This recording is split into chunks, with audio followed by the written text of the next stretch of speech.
Vamos, Matheus. 1, 2, 3, claquete.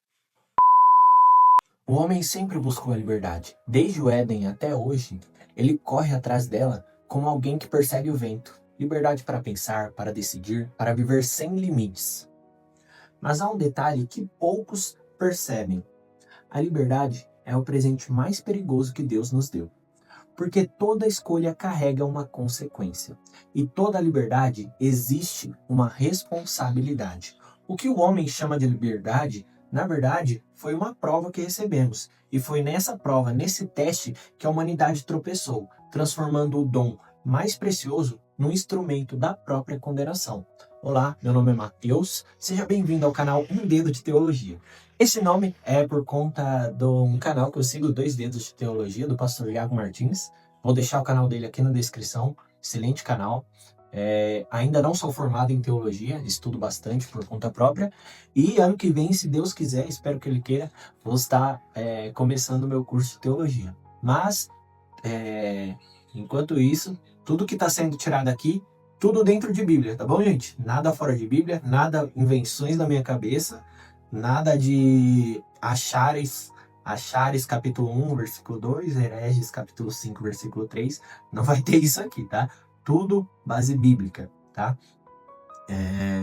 Então, se você gosta desse tipo de conteúdo, já curte esse vídeo, compartilha com um amigo e se inscreve aqui no canal, para você estar ligado toda vez que aparecer um vídeo novo.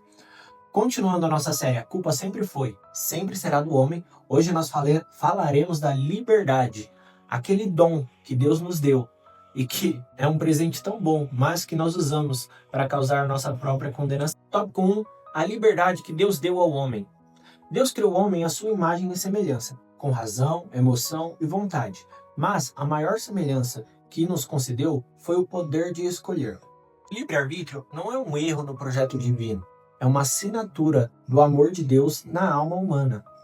Em Deuteronômio capítulo 30, versículo 19, Deus diz: os céus e a terra tomo hoje por testemunhas contra ti, que te propus a vida e a morte, a bênção e a maldição. Escolhe, pois, a vida.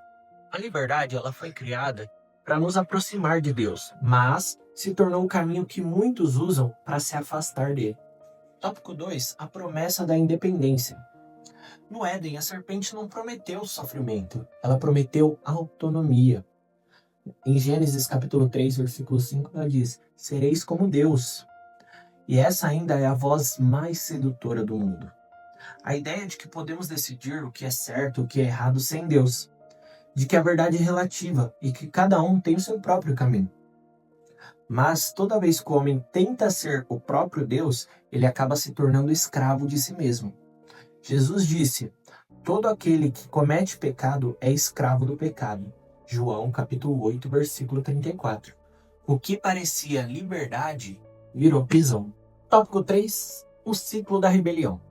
A liberdade mal usada se transformou em rebelião, a rebelião em culpa e a culpa em condenação.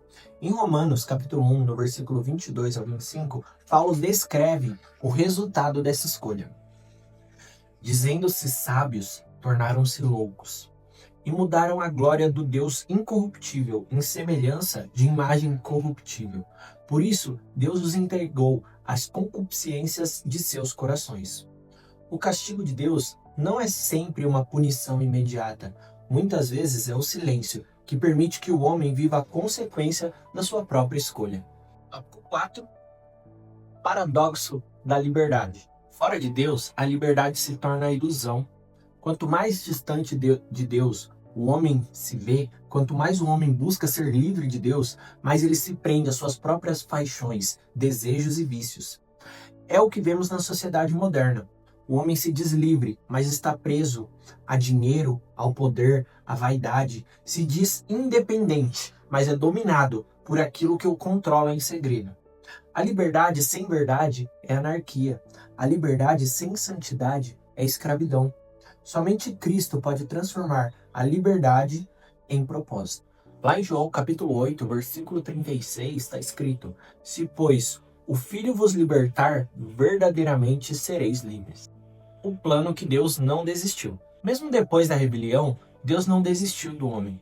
Ele sabia que o amor verdadeiro só poderia existir com a liberdade, então escolheu redimir a humanidade, não anulando o livre-arbítrio, mas oferecendo uma nova escolha, a graça. Em Apocalipse, capítulo 3, no versículo 20, Jesus disse: Eis que estou à porta e bato. Se alguém ouvir a minha voz e abrir a porta, entrarei em sua casa, e com ele cearei, e ele comigo. A porta ainda se abre por escolha. A mesma liberdade que nos condenou é a que pode nos salvar. É uma escolha. Conclusão: a liberdade que exige renúncia. O homem culpou Deus pela dor, mas foi a sua própria liberdade que o levou ao abismo. E ainda hoje, o mesmo Deus que nos deu liberdade nos chama para usar essa liberdade para voltar para casa. O verdadeiro amor não é o que faz tudo o que quer, é o que escolhe se render à vontade de Deus. A culpa sempre foi e sempre será do homem, mas a salvação sempre foi e sempre será de Deus. Se essa mensagem te fez refletir, compartilhe esse vídeo e se inscreva aqui no canal, porque compreender o mal é o primeiro passo para compreender a graça.